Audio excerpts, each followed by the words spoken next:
අතල්ලන්න මනේෂා මං ආයි කියන්නේ.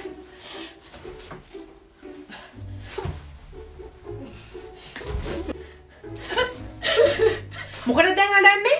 අතල්ලන්න මනේෂා. කොහොමද කට ගන්නවා?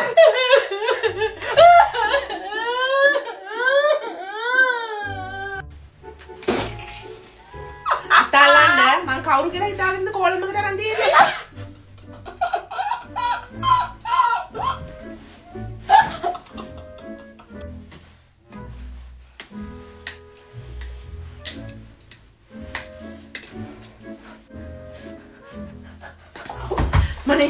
මනේෂා මොකද පුතේ මොකද?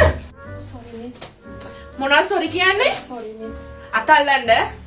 සෝරි කියන්නේ මොනවද? Sorry miss. Sorry. අතල්ලන්න මනේෂා කෝලම් කරන්නේ නැතුව. Sorry miss. Sorry. ගහන්නත් කලින් සෝරි ගහන්නේ. Sorry.